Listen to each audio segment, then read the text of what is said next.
the AC-130 gunship, which can be divided into several parts. Inside this nose is a radar. Just behind it lies the flight deck, where the pilot and co-pilot operate the plane. Moving further back, we have the fuselage. Within it you'll find the battle management station, which is used by the command system officer and weapons system officer to control the autocannon and the 105mm howitzer. This left-hand controller adjusts the position of the sensor or camera. Meanwhile, the right-hand controller is for firing the guns. We'll also dive into the step-by-step process of how they load the rounds and the basic process of arming the guns, and all of the videos ahead. So stay tuned and don't miss a beat. This is the MC-130, which stands for Multi-Mission Combat Transport. They gave it a serious upgrade, transforming it into the AC-130 Jacob Strider.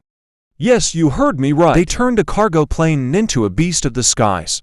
Well, the AC-130J is an upgraded version of the famous Spooky gunship. The AC-130 Spooky packs mainly 3 primary armaments. First up, we've got the 25mm Gatling gun, capable of delivering some serious firepower. Then there's the 40mm Boffer's which gun, can lay down a barrage of explosive rounds. And last but not least, the mighty 105 a true howitzer. game changer. While the latest version, the Ghost Rider, is armed with only 2 armaments. A 25mm Bushmaster cannon. And the same 105mm howitzer. But there's a lot more, like the addition of Hellfire missiles. And a small diameter bombs attached to both its wings. Added due to the changing battle scenarios. Also note, they literally took this 105mm howitzer used by the Army, removed its wheels, shield and legs, and re-engineered it to fit inside this AC-130, turning it into a gunship. They also removed most of the parts from this naval Bradley fighting vehicle, the famous 30mm Bushmaster, to fit inside this plane. Let's enter the plane by opening this door, which leads to a small passage and stairs that take us to the cockpit. These right here are the pilot, co-pilot seat, and an extra seat just for you. As you can see, almost all the analog instruments are updated with screens and digital. Fly-by-wire systems, we've got not 1, not but 3 HUDs in this cockpit.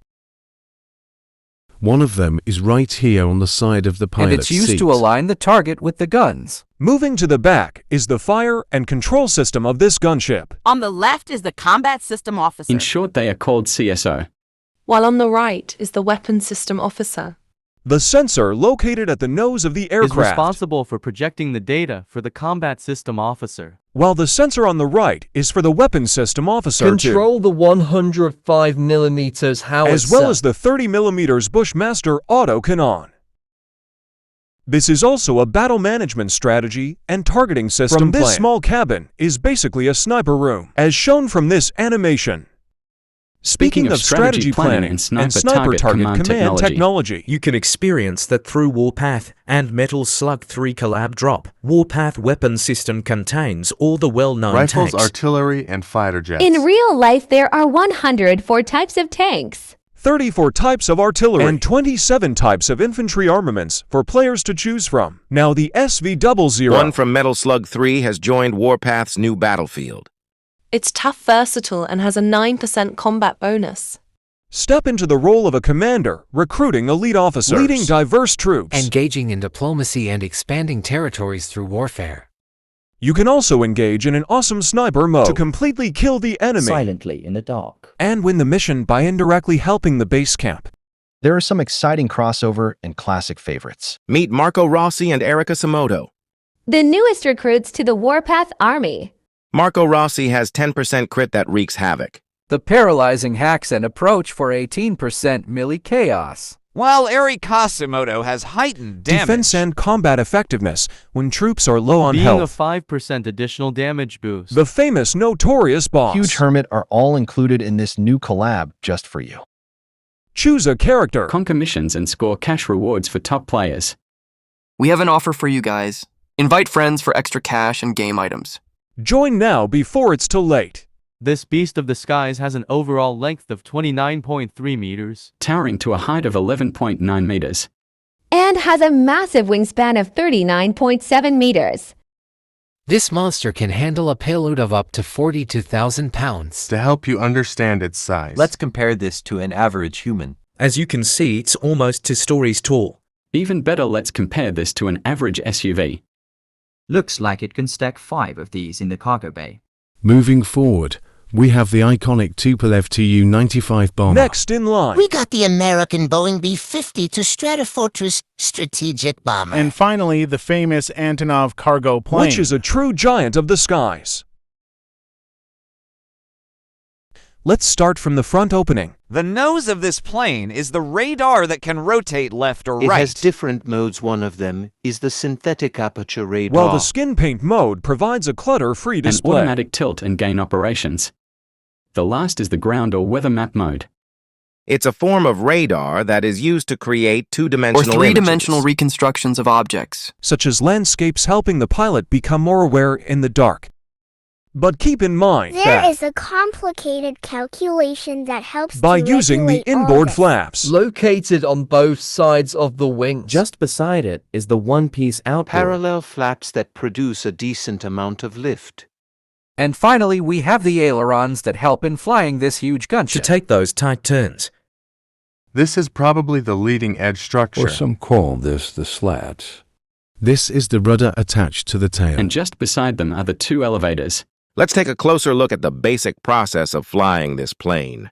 It's important to note that this is a fly-by-wire system. Once the airplane speed reaches a certain level, the pilots activate the flaps and slats. This further increases the lift.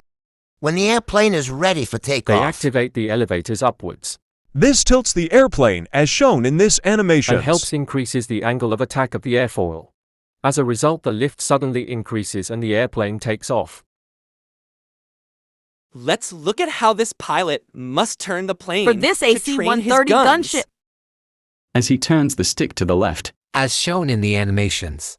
The ailerons on the right move down, producing a high lift of the left ailerons move up. Creating a low lift, this causes the plane to bank to the left. And hence you get this beautiful turn. Ready for the weapons system officer to fire his guns.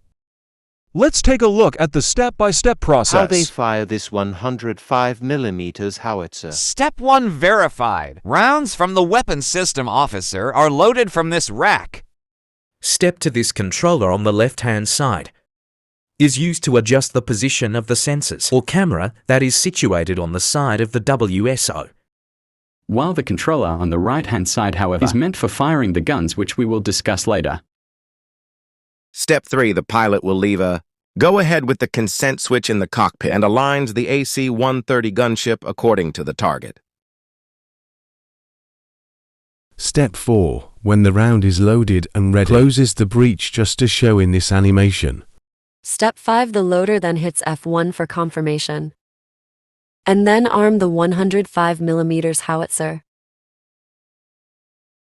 Step 6, remember the trigger button. When all is set and done, he squeezes this button and booms open. Fire this 105mm howitzer. This bad boy can level down buildings and tanks from a range of 7 miles. Or more depending on the elevations. Step 7, the same goes for this 30mm Bushmaster. Combat System Officer and Weapons System Officer. Search for the target by using this left controller. And fires the weapon using the right controller. When ready, he squeezes the trigger and booms open. Fires this cannon. It has an effective range of 5 miles or more, depending on the elevation of the gun, obliterating any light armored vehicles or buildings. Let's simplify this process through this basic animations. This controller one on the left is used to adjust the position of the sensors or camera. On the right, there's a trigger for firing the guns. When it's time to fire the 105mm howitzer, the pilot initiates the process by aligning the gunship with the target. Using a consent switch. Once the round is loaded and the ready, loader closes the breech as demonstrated in the animation. Next, the loader hits F1 to confirm readiness. And then activates the 105mm howitzer. With everything set, the WSL squeezes the trigger button. And the 105mm howitzer was to life, opening fire. This AC-130, although a gunship, is still vulnerable to this. Soviet-made surface-to-air missiles. In one incident, while the slow-moving gunship was providing air support to ground troops, a total of 3 surface-to-air missiles were fired at it. From a distance, however, actions they took to evade the missiles turning left and right. But it was no match to the fast-moving projectiles. And was ultimately destroyed in seconds. As a result, the Air Force fitted this aircraft with the infamous Hellfire missile. The missile has a laser seeker on its that nose. detects the laser light reflecting off the target. It's designed to seek and destroy and other tanks. anti-aircraft weapons. On its other side of the wings are these small diameter bombs. Also featured in a recent video. These gliding bombs can penetrate bunkers and hit targets at a range of 150 or kilometers. 93 miles, but wait. There's more. The last countermeasure is the use of flares that light up the sky. earning of the name Angel of Death. We make original for K3D animation with a small team So of please support us animators. by subscribing and dropping in a For comment. more exclusive engineering animation. Made just for you guys.